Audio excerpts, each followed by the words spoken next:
Hi everybody, it's Monday afternoon right after the close, or about 20 minutes after the close, not quite. This is Gil here. I wanted to give you a quick overview of where we're at with the market, given the wild action we saw in the futures over the weekend. Last night you saw the NASDAQ futures heading down over 30 points, and things are looking pretty ugly. But you have to remember, a lot of this is all just centered around the debt ceiling that the Republicans and the Democrats are arguing over, and as you've noticed, every time there's some inkling of a settlement, you see the market shoot to the upside, precious metals get whacked. Later on, they find out there's really nothing happening. You see the market come off again, and the precious metals go back up. Now, this is how we're looking at things right now. I'm showing you a NASDAQ daily chart here. And you basically had light volume today on a pullback. And the market, you can see the rally all the way off the lows of early September, late August when you came up and you had this big move. And now, given this move, you're in this corrective phase.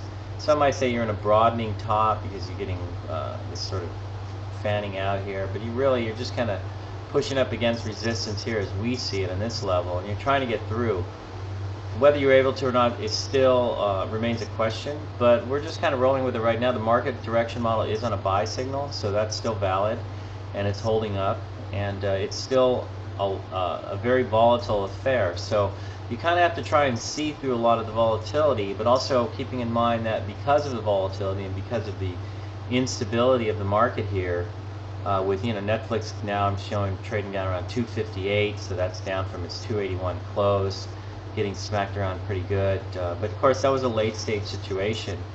But with that kind of instability in the market, and this sort of earnings roulette thing going on, you really want to play it close to the vest, and I would basically be looking at newer situations to capitalize on if the market's able to break out through this top here, say in the 28, 70 range, 75 range on the NASDAQ. And that could happen, so we don't discount it, and we're actually looking for it.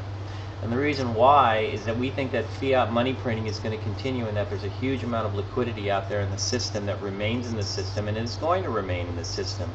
And we think that if you have a debt ceiling agreement, all that means is you're going to see more debt. Again, the so-called radical Representative Ryan plan that the Democrats like to call radical, but really they're really full of it. But aren't they all? They're all politicians. Even that presumes 2.7% baseline spending growth. So there's really no spending cutting going on, or cutting of spending going on.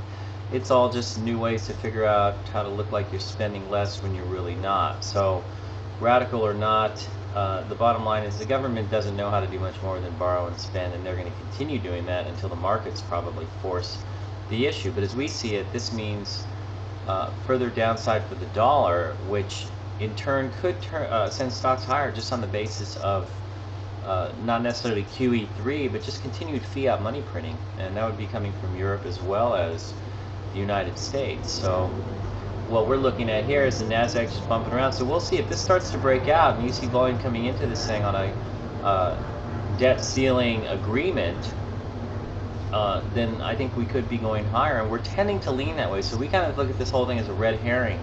Every time they talk about not having a settlement, and the Republicans and Democrats are far apart and they can't agree and everybody's too radical, the market comes off. I think that's just giving you an opportunity to step into some of the better acting stocks. Now granted, there is this element of earnings roulette, but again, we think that if you stick with some of the newer situations, or simply with the silver and gold trade, because what we see happening there, let's just get rid of this and let's look at the SLB, for example. Continuing to a high, you got an ant there, so you're up 12 out of 15 days or better now on the SLB. But what we would see happening here is you have a debt ceiling agreement, and what you have happen there is you have a pullback in the precious metals, and what this does is it just brings it down maybe into here, and you have a viable situation. We wouldn't be surprised to see the metals or silver here back and fill a little bit, given the fact that it has come up off the lows, but you can see that you've had hard shakeouts on the way up, and so we might look for the 10-day, maybe the 20-day comes into play if it comes up into the 38 level. But you can see now you have the 10-day, the 20-day, the 50-day, and the 200-day all turning to the upside with silver. So we tend to think that the trend is going to sustain itself to the upside, but that doesn't mean you couldn't have a pullback, and we would look for such a pullback to occur if there is a debt ceiling settlement, because you've seen that pattern. Now the other thing here is that every time there's been inklings of a debt ceiling settlement and not. The market's going back and forth. Precious metals are going back and forth. Possibly this news begins to wear off in terms of the effect it has on the market in the short term, and you see the volatility start to decrease. We still think that the trend for precious metals is higher, and it's going to remain that way. I know it sounds like I'm in New York City right now, but I'm actually on the beach in Playa del Rey. I've got the window open here because we are in the mid-70s. Now, we don't have a heat wave like we have in some parts of the country, but it's warm enough here that you're going to hear some outdoor sounds and sound effects. So don't worry about it. It's just what it is, life here on the beach, and it's a rough life that we live indeed. In any case, you can see the GLD here coming out to new highs again today, and you've seen ants on this continuously. You got 5 out of the last 6 days. You're up 12 out of 15 days in a row.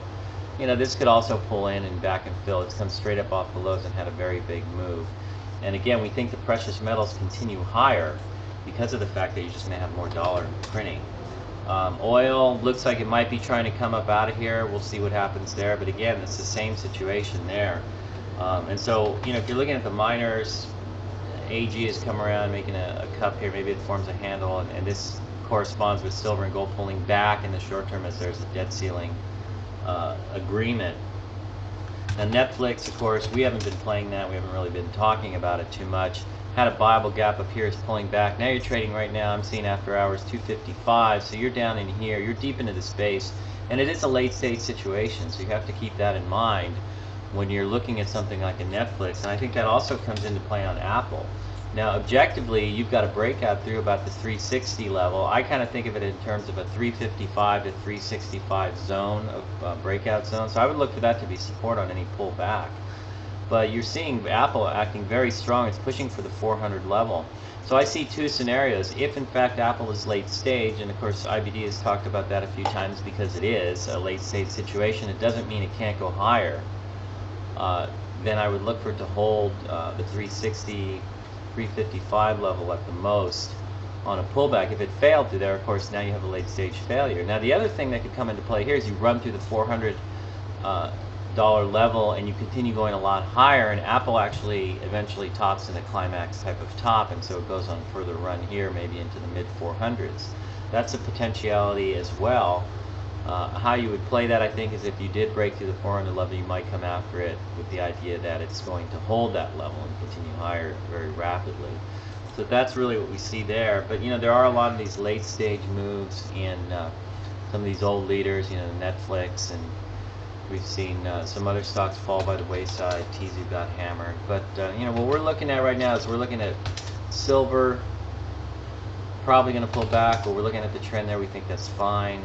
Gold looks fine, and we're expecting a pullback on a debt ceiling agreement that we would buy into. That's basically what we're thinking of right now. So that's kind of our prognosis for where this market's going to go. We think Molycorp still looks okay. The miners might be your best bet. You had a couple of pocket pivots in a row coming up through the 50-day moving average here. You pull back today on light volume. So our guess is this is going to try and move higher. Earnings come out on August 13th, allegedly. We'll see how this handles itself going into earnings.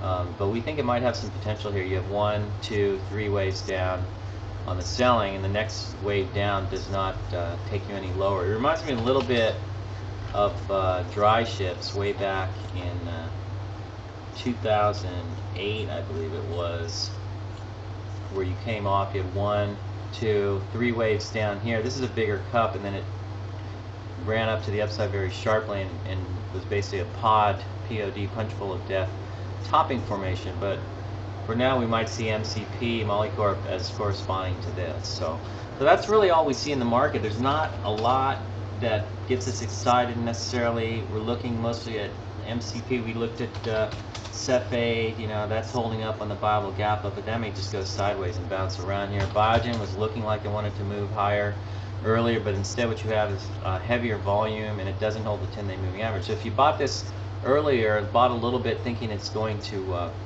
pocket pivot out of here, which it looked like it was earlier in the day, it's reversed on the day, and it's not in play right now as far as we're concerned.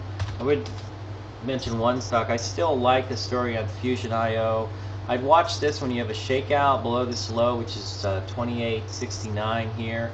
So if you had a move up on heavy volume through 3169, I'd use a shakeout plus 3 type move here on this, and this might try to break out. A lot of times stocks will shake out and then break out and take off and start a big move. So I'm kind of watching this one. That's what I'm looking at right now. If you saw big volume running up to 3169, that would be a shakeout plus 3, because the low here is 28.69, so that plus 3 is 31.69.